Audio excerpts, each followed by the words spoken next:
Assalamualaikum warahmatullahi wabarakatuh. Hamdan wa syukran lillah wa salatan wa salaman ala rasulillah. Baiklah Anda semua, pada kesempatan kali ini kita akan belajar mata pelajaran IPA. Karena pertemuan pertama, baiklah Ustazah memperkenalkan diri terlebih dahulu.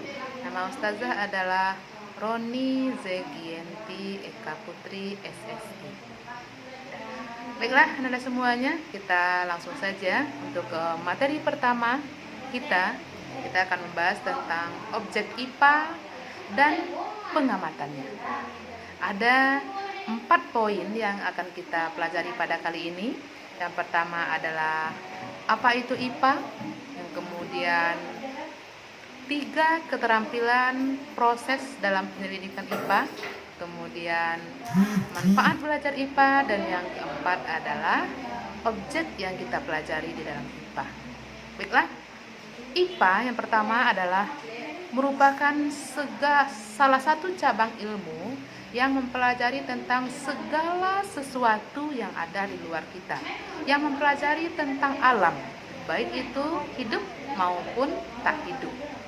Nah, untuk mempelajari tersebut, maka kita harus memiliki keterampilan dalam penyelidikan IPA tersebut. Nah, ada 3 keterampilan proses dalam penyelidikan IPA. Yang pertama adalah pengamatan, yang kedua adalah membuat inferensi, yang ketiga adalah mengkomunikasikan. Nah, pengamatan merupakan kegiatan yang kita lakukan melihat dengan seksama, dengan teliti tentang objek yang akan kita lihat dengan menggunakan panca indera dan alat ukur.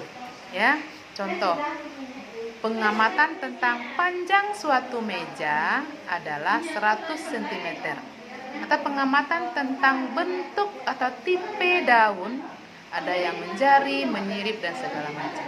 Oke, itu pengamatan. Yang kedua adalah membuat inferensi. Membuat inferensi ini artinya menjelaskan tentang apa yang kita amati tadi.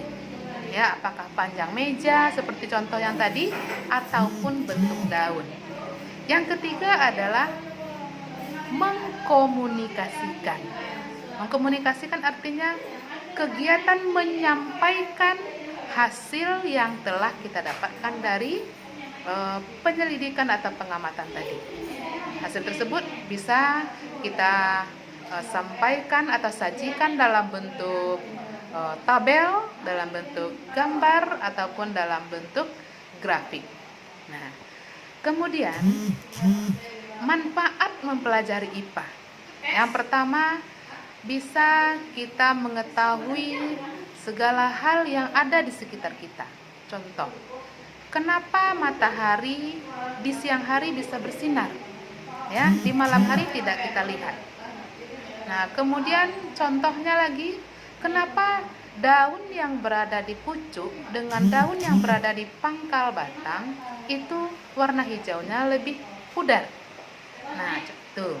Yang kedua adalah bisa meningkatkan kualitas hidup.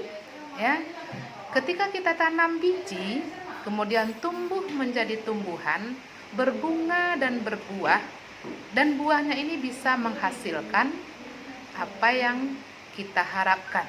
Itunya uang. Dengan uang kita bisa meningkatkan kualitas hidup. Itu salah satu contoh sederhana. Kemudian kita bisa menyelesaikan permasalahan yang ada di sekitar kita.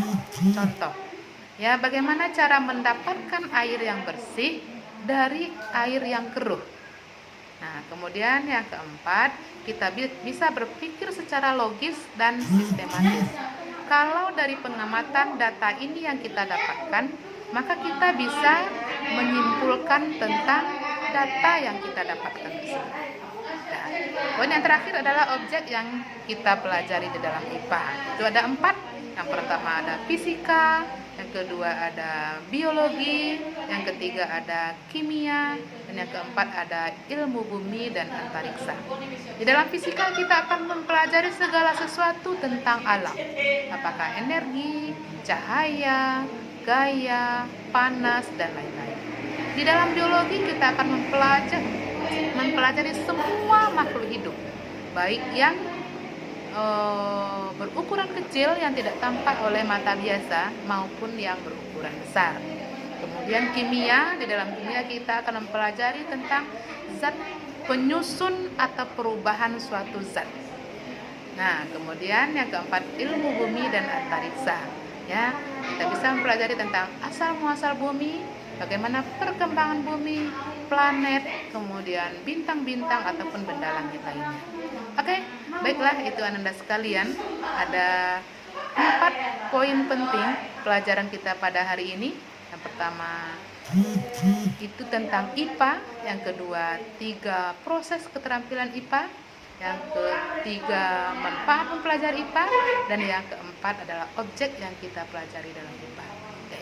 Semoga Anda semua bisa memahaminya dengan baik. Nah, kita akhiri, Ustazah akhiri pertemuan kita dengan membacakan Alhamdulillahirabbil alamin. Assalamualaikum warahmatullahi wabarakatuh.